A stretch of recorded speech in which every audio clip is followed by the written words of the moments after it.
Bobby Hurley. It's time, brother.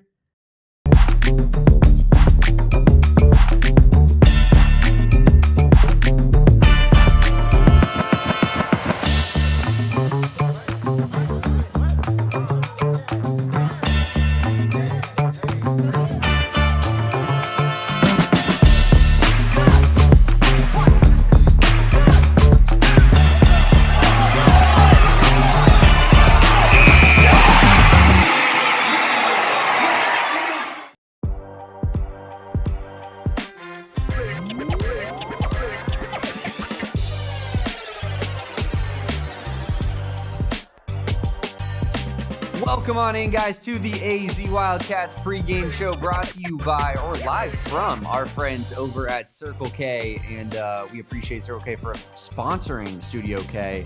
I am Damon Farrell. That is Kevin Thomas. We are the AZ Wildcats podcast. I screwed up the intro a little bit, but that's okay. Hey, we had a day off yesterday. I'm rounding back into shape here, Kevin, as we hit this back end of the week here. But appreciate everybody for being here off the top of the show. Please drop a like on this video. We're talking number one, Arizona Wildcats versus the Arizona State Sun Devils in basketball.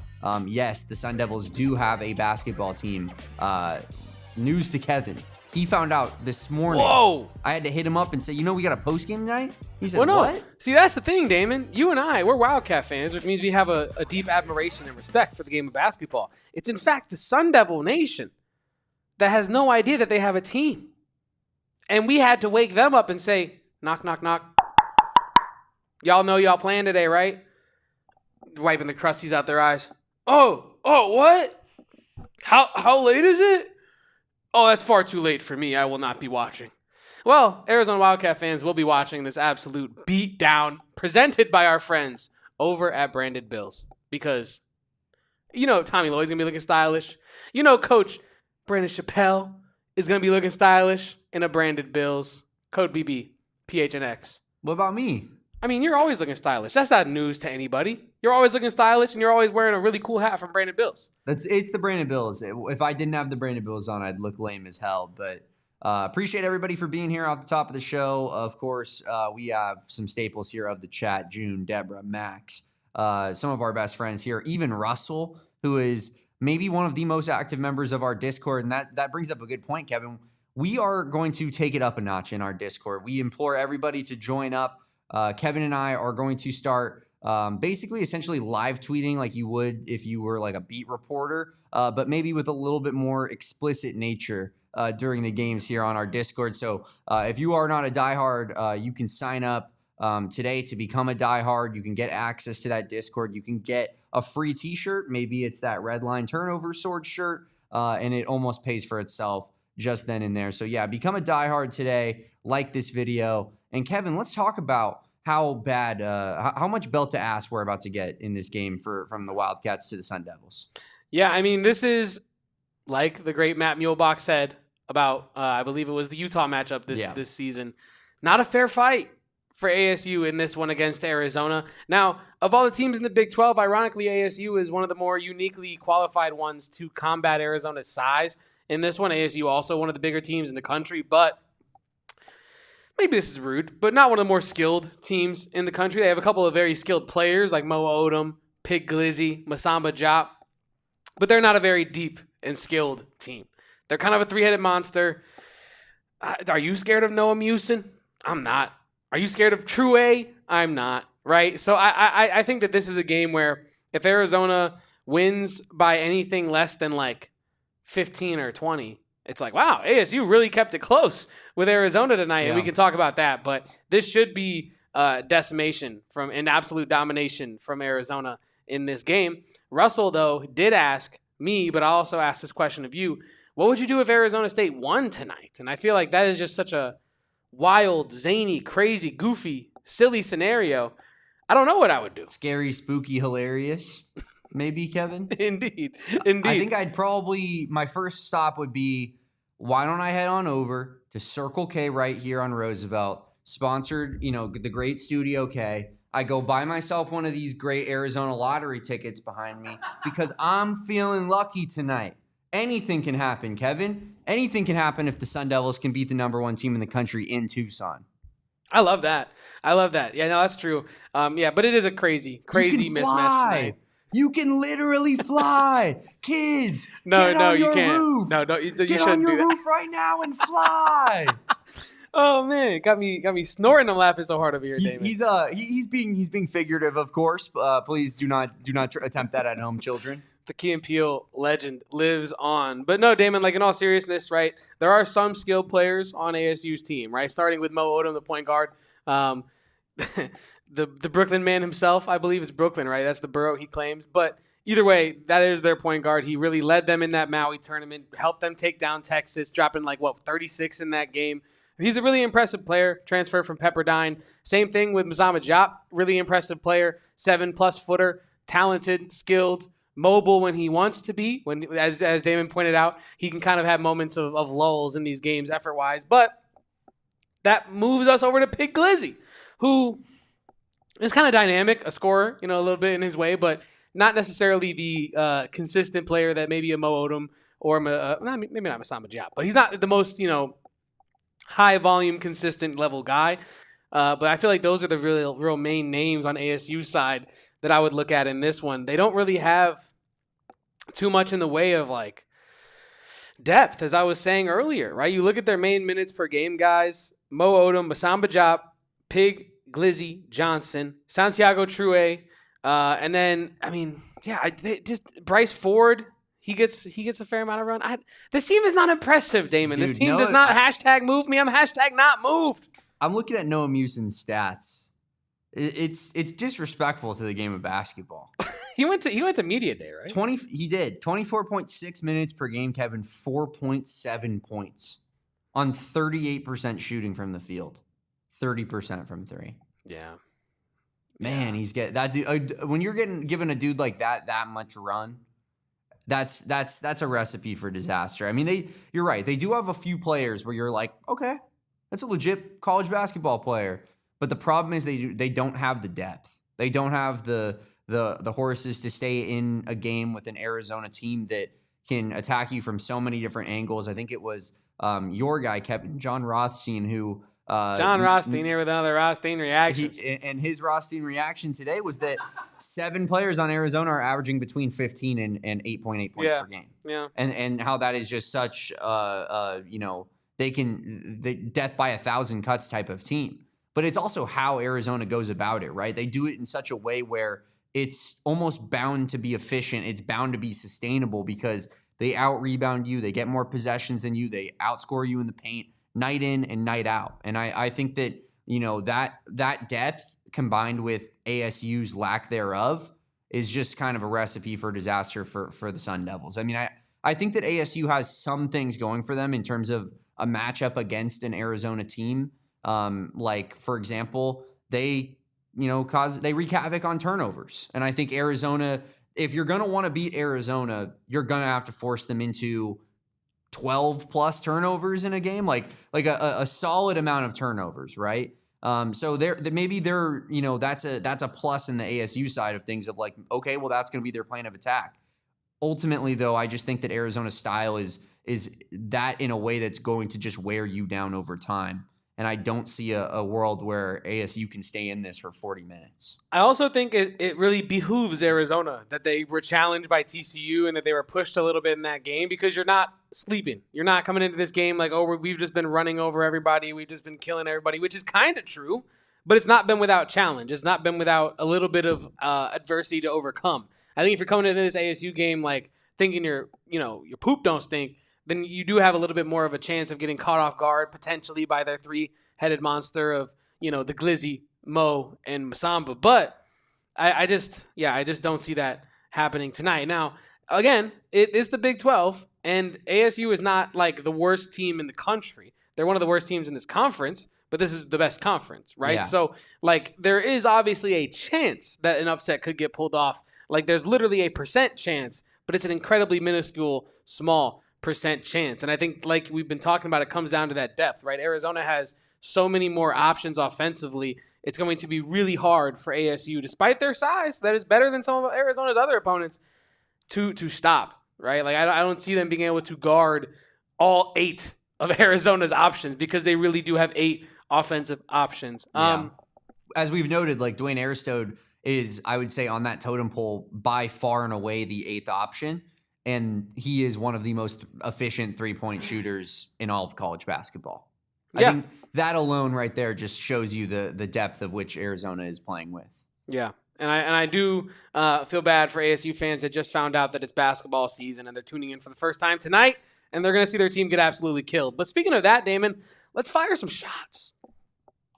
Let's do it, Kevin. And it's always easy to fire a couple of shots, right, when you're talking about playing the Arizona State Sun Devils in any sort of sporting event, even if it is basketball. Because I think specifically in a moment like this, Kevin, and my mind goes to one place, and it's that ASU fans, you forget you have a team. What's going on? And then when we want to talk basketball during basketball season, we're met with, we don't care. We're met with, stop trying to deflect from transfer portal rankings. No, you guys are the one that are deflecting. We are in season playing hoops, and we want to talk basketball. We talked football with you all season long. Kevin, did I personally not talk football with ASU fans all season long? I went to war with ASU fans all season long. Jon Snow, with all of the horses running onto him, holding the sword all season long. And I stood in the pocket, and I delivered a fucking strike down the middle of the field for 6. Because you want to know why? Why? I thought my Wildcats were better than your Sun Devils. And that was proven correct in the Territorial Cup with a 23-7 victory in Tempe. U of A, raining down from Mountain America Stadium as Sun Devil fans flooded out of the exits. And now guess what, Kevin? I want to talk hoops. Stop running away from it. Support your basketball team. This is the last year of Bobby Hurley. It's a reset year next year. If you can't be a fan of your team in one season where you're like, we don't have a lot of hope, then you ain't a real fan of your team. Stop talking swimming. Stop talking an inferior baseball program to the one we have, and stop talking golf. Let's talk about basketball. The Arizona Wildcats are going to win by 20 plus tonight. Salud. Shout out to our friends over at Three Amigos Tequila. Shout out to that sweet, spiced, and smooth Ramona's Reserve. And shout out to everybody here in the chat. Please leave a like on this here video, even if you're an ASU fan. And shout out to our ASU fans here in the chat. I think that the people that are here that know me know that I like to play into the rivalry a little bit. So I appreciate you guys. Yeah, and if you're here in a Rivals pregame show for basketball, then they care. You give a damn, and we are not you are not getting the smoke from that shots fired. Yes. Straight up. You're over here. You're in the minority of your own fan base in that regard. And for that, I salute you. One thing we can both come together on, though, is UCLA, continues to just be complete frauds. They are only up 3 against Penn State right now on the road. But for my shots fired, Damon, I don't know where to go, man. I could have went to Bobby Hurley. I could have went to Pig Glizzy. I could have went to Massamba Diop. I think I'm gonna keep it with Bobby Hurley, but it's gonna be a more friendly shots fired. What could you have said about Massamba Diop? I don't know. That's what I'm like. I could have went any direction. You ain't a real NBA player. You're a bum. Mo Krivas is about to show you levels tonight, son. The latter half of that sentence is true. Now that I said that, do you want to go ahead and just make that your own? No, I'm still gonna go Bobby Hurley because what he said about Koa Peat. Well, I guess not what he said. Can I shoot a shot at Blake Neiman? Is that allowed on this here podcast?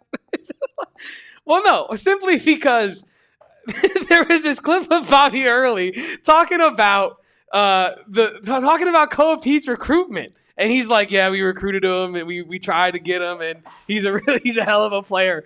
And Blake Neiman took it and said he chose between ASU and Arizona, which technically true.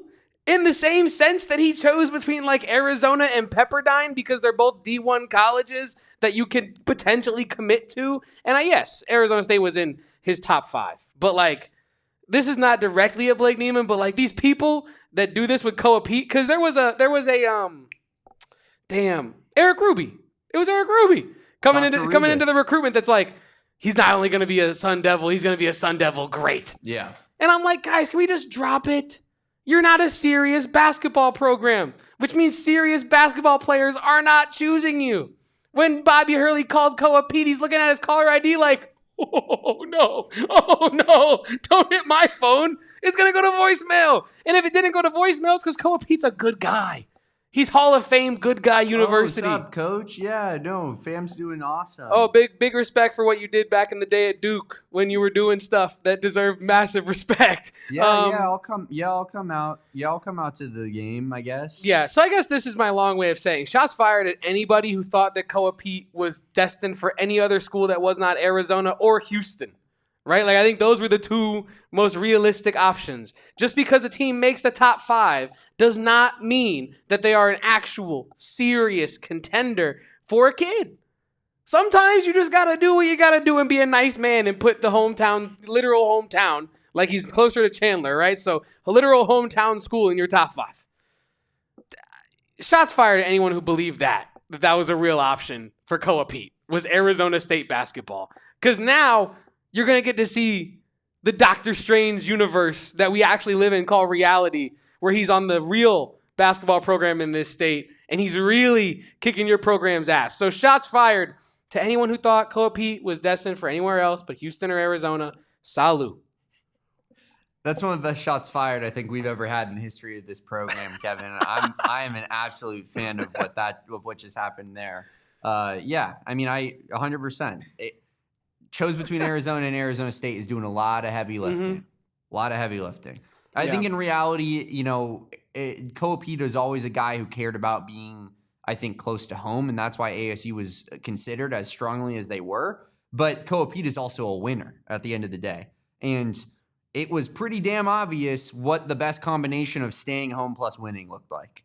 And it was the University of Arizona, right? Like, I think that was very, very clear. So, little shots fired in that direction. Without further ado, should we get into some score predictions, Kevin? Let's do it. Let's get into our score predictions, Damon. And honestly, I did a lot of talking for that shots fired, maybe too much talking. You should probably lead us off for score predictions tonight. Yeah, so, I think in nights like this, it gets lost on us a little bit. Like, yeah, it's a rivalry. Yeah, we want to, shove our rival into, their face in it and rub it a little bit, right?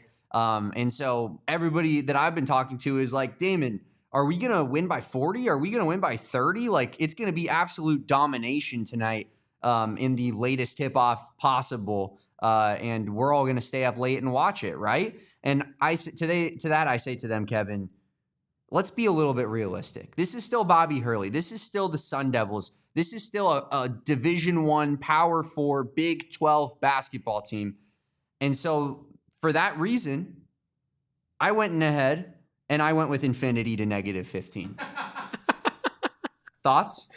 My thoughts are that this is probably going to look closer than mine because mine is 106-68. Damon, the infinity is beautiful because the potential of this team is just that, infinity. And what is the potential of the ASU side? -15. -15 is what it is. These are our score predictions. Ernesto is honestly quite similar to mine, 103-72 in that realm.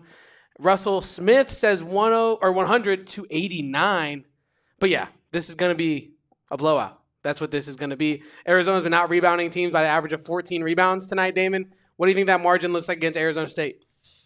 So this is what you were talking about in terms of especially Massamba Diop, but just their size in general. They do have some size to combat Arizona, but which, I think they're a little bit unique in that department. But I don't know that they're especially a strong rebounding team given that size. You know what I mean? I think that it adds a little bit to their ability to rim protect. I think it adds a little bit to maybe just their general defense. But I don't know if it is something that is showing up in the rebounding category as much as it does for an Arizona, not at all, right? So I think Arizona probably out-rebounds them by more than that, is my guess, if you put a gun to my head. Yeah, I would say this probably looks like Arizona out-rebounding them by like 20-25, respectfully. And yes, Owen, that is exactly what that means. -15, does that mean their shots go into our basket? I mean, I sure damn hope so. I'm just wondering how they get the 3 in, how that works. That's impressive, honestly. Oh, for and sure. for that, Clap it up for Hurley ball. How are they going to get to infinity to -15, though? These are my keys to the game, Damon. Key number 1, keep the Sun Devils off the free throw line. Arizona State, a surprisingly really good free throw shooting team. And by that, I mean they draw some of the most personal fouls per game in the country, and they shoot some of the most free throws per game in the country. And for that, I don't think Arizona can really get sucked into the whole silly fouls game and give some of their players like Mo Odum and Pig Glizzy a rhythm in this game by letting them get to the line, right? Like, you cannot let that happen. That is a recipe to help Arizona State keep this game close. And that is not something that you want from this matchup if you're Arizona. Key number 2, defensive focus. Like, I was talking to Damon pre-show about this chat, and it's hard, and unless, respectfully, unless you're like Stephen Prejean Gardner and you have an encyclopedia of basketball in your head, when your team that you're doing a podcast for is just worlds better than the opponent, it's hard to come up here and be like, these are the 3 keys to getting a W tonight. Because a W is the bare minimum tonight, right? Like, you want to see other stuff in this game. You want to see maybe Dwayne Aristotle hit a 3 or 2 in this game, right? But I think in order to get to that point where we do feel comfortable, where we don't have to rely on these keys to the game, you need defensive focus. You need to come out like you started off against Utah. You need to come out like you started off against TCU, right? This needs to look like 22-6 to start this game if you're Arizona, right? Put ASU in a position where from the jump, they're like, damn, we really can't run with these dudes. And now you are in a position to blow them out from the first whistle. So I think defensive focus is how you get there if you're Arizona, especially with all the freshmen that you have. Third and final key, continue rebounding dominance. Damon, you alluded to it. ASU, great size. ASU, kind of mid-rebounding. They are 40th percentile in Division I in defensive rebounds a game, 47th percentile in offensive rebounds per game. They're just not as good of a rebounding team as their size would tell you that they should be. And so I think Arizona should really come out here and dominate the boards and really make it seem like there was a size discrepancy in this matchup when there really isn't. I think that is really defensive focus, and the rebounding, that is a key to just a pillar-to-post dominating win against Arizona State tonight. Yeah, I think the defensive focus is something to key in on, especially when you're watching this game, because you're right. Like, I think there is something further than just the W. Like, the W is expected. How are we, as Giannis would say, how are the steps to success being built to winning a national championship, right? Which is the ultimate goal. And I think in this game, there are certain things that you want to see Arizona do and do better that, maybe make you feel like that you're inching towards that goal. And one of those things is, as you mentioned, defensive focus, keeping that foot on the gas pedal. I think against TCU, against Utah, and in other games this season, you've seen Arizona come out firing on all cylinders, making shots, getting fired up. Brayden Burries is chest bumping people like as the opponent calls timeout. It's cinema. And then all of a sudden, like you get kind of further into the game and, TCU goes on a mini 7-0 run. And then Arizona scores 4. And then TCU goes on an 8-0 run. And they're just kind of clawing back and making it like a 9-point game where you have to start feeling like it's maybe a little bit less comfortable at that point. And then Arizona figures it out, right? It feels like they regain that focus, that intensity, and that Tommy kind of reins them back in. But tonight, I want to see a more extended effort in that regard. 40 minutes straight of, this level intensity that you want to see in March once elimination rolls around. So, yeah, I think that's definitely a key to this one is let's see a concerted effort for the entire game to kind of just shut ASU down. I had someone in my, I believe, Twitter replies the other day saying, like, I forget the conversation we were having, but it boiled down to this comment from them of like, this team's been great all season. I don't have many complaints, but the person was saying that I still want a complete game. And they asked me, is that crazy to ask? Like, is that crazy to even say that we haven't gotten a complete game from this Arizona team yet? And I don't think it's crazy to say, because I think it's like, it's a really hard thing to achieve, right? You're talking about young men, you're talking about freshmen in college, right? And I think that in terms of where Arizona can really see positive shifts in their performance, even against teams like Arizona State, is how many possessions, what percent of the possessions pardon me, do we see them have that 0-0 mentality that Tommy Lloyd's always talking about? How many possessions do we see them come out and say, we're playing this like it's 0-0, even though we're up 15. We're playing you on defense like it's 0-0, even though we're up 23. That, I think, is what I want to see from Arizona tonight. How long and for how many stretches can they maintain that straight-up 0-0, every play is a new play, we're looking to dominate every possession kind of mentality? Because on a human level, that's hard to achieve for an entire 40 minutes with timeouts, with media timeouts, with halftime, with looking up, seeing that you're up, understanding that you're up a certain amount, understanding that like this is the way the game is going, and that there's not much your opponent can do to shift it. So, yeah, I think that's kind of what I want to see more of. I want to see more of Arizona having these stretches of just pure dominance and where they look 100% the better team. Not 95, not 92, 100% just straight-up dominance. So I want to see a couple stretches of that tonight against ASU. What else we got before we go on out of here, Damon? Well, Max asks a very astute question, I think, very, on the money. Ooh. Would Bryce James be a starter for the Arizona State Sun Devils?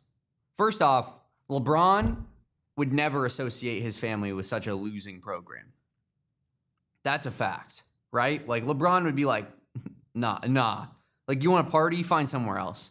I'm sure, like, Florida's fun or something like that. But it's such an unrealistic scenario. I just have to point out how unrealistic it is. But now back to the question. He's starting? Oh, man. See, I'm like looking through their roster. That's why I'm really silent and thinking over here, because I want to give a genuine yes or no. Like, Noah Muson's getting minutes for this team, man. Like, he's getting 24 a game, and he's getting 5 points. Like, I feel like Bryce can get 5 points if given 25 minutes. A couple threes. He can get a couple threes, right? He's low-key a sharpshooter. He really is. He's got a good stroke. With the one thing you ask his teammates, you ask his coaches, they might skirt around the idea of him being a pro. They might skirt around the idea of him being college ready right now today. But the one thing they will tell you is, hey, the boy can shoot. So I feel like if you put him in there for 25 minutes with solid touches, he can get 6 points, no? I would think so. He's smart. Like, he has the IQ enough to play with. He might actually get, I don't know if he starts, because I don't know if that was Max's explicit question. I don't know if he would start, but he would get some quality minutes, man, right? I would think so. I would think so. But as Ernesto says, ASU would actively hurt the LeBron James brand. So it's that unrealistic. Yeah, I mean, and as we've seen from him rocking the personal PEs of the new LeBron Arizonas or whatever, the brand has never been stronger, it feels like, than Arizona right now. No doubt about it. Maybe outside of when they literally won the national title in '97, but the brand has never been more of a peak. Queen Latifah was wearing U of A jerseys and stuff. Yeah, that was pretty hard. Yeah. But yeah, I mean, I don't know. Oh, also, before we get out of here, Damon, let's do some box score predictions for ASU. You and I were doing this a little bit pre-show. Damon and I were trying to predict the point totals for the big three on ASU. I'm thinking, I'll give mine, let you ponder a little bit, Damon. I think I'm going to go Mo Odum with 18 points. Okay. Pig Glizzy with 13, but on a lot of shots. And Massamba Diop with 9. Wow. Disaster class from Massamba Diop. You're going up against an NBA player, Mo Krivas. I think I will go. How far we have come, man, for me to be saying that. Mo Odum, 12. Quiet night from him from a pass or a scoring standpoint. I think he still racks up a few assists here. I'm going to go Pig Glizzy 16. I'm going to up it from what I told you earlier. Smart. It's low-key smart. Pig Glizzy 16. He scores in garbage time. He's hitting some middies down the stretch. And then I'll go Massamba Diop 15. I'll stay strong with that one. I think he has a decent game. I think he shoots about 50%. I think Mo Odum maybe puts a couple in his pocket that are just easy finishes. So I think that's where I'm going to roll with Odum 12, Diop 15, and Pig Glizzy 16. I'll throw in another prediction, and I can ask you the same question as I give it. Tobe Awaka rebounds for tonight. He's averaging 10 in conference play. He's averaging a double-double in his first 3 conference play games. Do we think that continues tonight? Do we think Tobe Awaka gets a double-double tonight for Arizona? I kind of think like it's one of those nights where he comes up with like 8 points and like 13 boards. Yeah, I was going to say I think he gets the rebounds. I think it's crazy that we're in a world where we feel more confident that the rebounds will happen than the points. It is a crazy world that we live in, man. Shout out to the beast that is Tobe Awaka. Yeah, he's unbelievable to watch. And we will be watching him in just a mere matter of minutes here as we await Arizona versus ASU tip-off. I believe that the thought was that there is going to be a game wrapping up here, so it will start more around 8:45. Yeah. So everybody will give you a little bit of time to get ready for that. Kevin and I are going to sign off, and then, of course, we're going to be back on for Arizona versus Arizona State post-game show. Number one team in the country. Just how bad are they going to beat their bitter rivals by? Or is it even a rivalry, Kevin?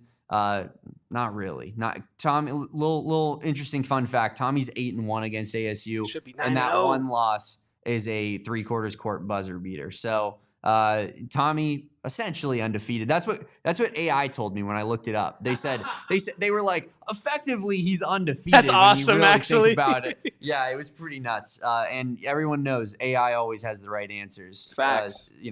Stay true to that. Especially in customer support. Am I right? No doubt about it. Follow me at Damon Dog. That's CAWG. Follow him at Kevo Post. That's KEVOPOSTS. And follow us at PHNX_Wildcats on all social media except TikTok. We're at AZ Wildcats Pod. Appreciate everybody for watching. We'll catch you on post game. And until then, peace out. Bear down. And go Cats. Let's beat the hell out of the Sun Devils and have a great post game. Be right here with us.